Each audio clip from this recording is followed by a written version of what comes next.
नमस्ते and welcome to my YouTube channel family support किचनमा। साथीहरू, आज मैले बनाउन गइरहेको डिसको नाम हो चिजिमी। यसलाई नेपालीमा गिलो रोटी पनि भन्न सक्नुहुन्छ। यो विशेष गरी कोरियन डिस हो। फ्राई प्यानमा 1 टेबलस्पुन तेल खनाउनुहोस् र स्लाइस गरेको चिकन एड गर्नुहोस्। राम्ररी चलाएर पकाउनुहोस्। यो मैले नेपाली स्वादमा बनाउनको लागि चिकनलाई फ्राई गर्दैछु। साथीहरू, यदि तपाईँ मेरो युट्युब च्यानलमा नयाँ हुनुहुन्छ भने लाइक, कमेन्ट, सेयर र सब्सक्राइब गरिदिनुहोला।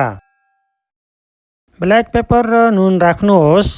त्यसपछि हल्का बेसार, रेड चिल्ली पाउडर र जिरा पाउडर राखेर चलाउनुहोस्।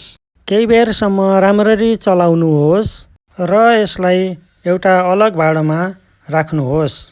मिडियम साइजको प्याजलाई हाफ काट्नुहोस् र बाँकी रहेको हाफ ओनियनलाई फेरि हाफ मोटो मोटो स्लाइस काट्नुहोस् र प्रत्येकलाई अलग अलग गराउनुहोस्।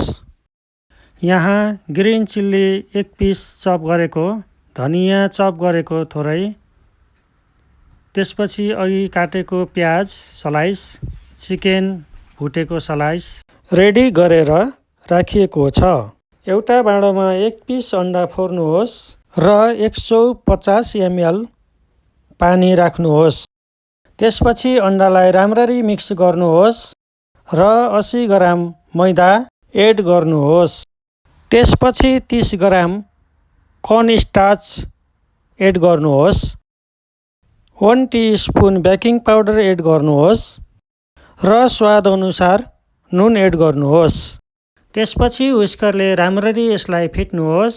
यदि तपाईँ जापानमा हुनुहुन्छ भने चिजमीको पाउडर रेडिमेड पाउन सकिन्छ। नेपाली स्वादको भएको हुनाले मैले यहाँ टमाटरको चटनी बनाउनको लागि 2 वटा टमाटर बोइल गर्न राखेको छु। फ्राई प्यानमा 1 टेबलस्पुन तेल खनाउनुहोस् र हल्का तात्न दिनुहोस्। त्यसपछि अघि बनाएको ब्याटर खनाउनुहोस्। पुरै ब्याटर खनाइसकेपछि यसमा स्लाइस गरेको प्याज राख्नुहोस्। यो बेलामा आगोको आँच नर्मल हुनुपर्छ, मिडियम टु हाईमा, र सकेसम्म माथिको ब्याटर तरल अवस्थामा हुँदाखेरि सबै चिज राखेर भ्याउनुपर्छ। चप गरेको हरियो खुर्सानी राख्नुहोस्। त्यसपछि फ्राई गरेको चिकन माथिबाट टपिङ गर्नुहोस्।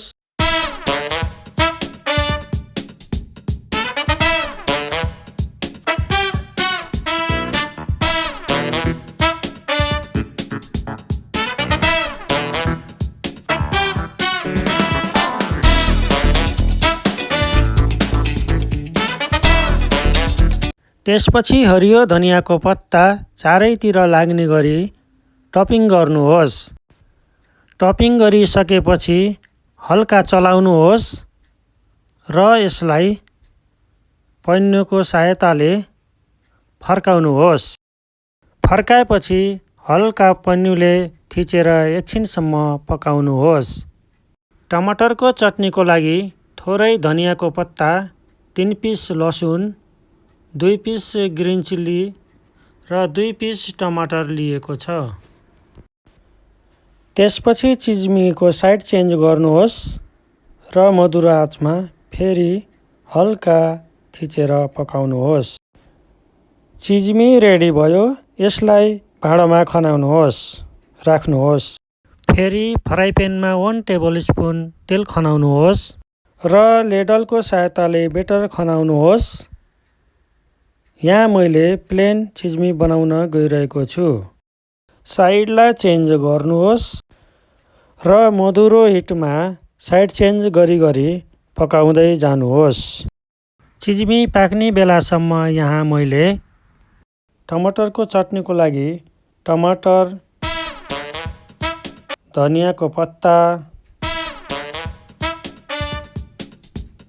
लसुन, खुर्सानी र नुन राखेर मिक्सरमा पिसी टमाटरको चटनी रेडी गरेको छु। तबसम्म मैले यहाँ चिजमी रेडी गरिसकेँ। अब चिजमीको साथमा चटनीसँग इन्जोय गर्नुहोस्।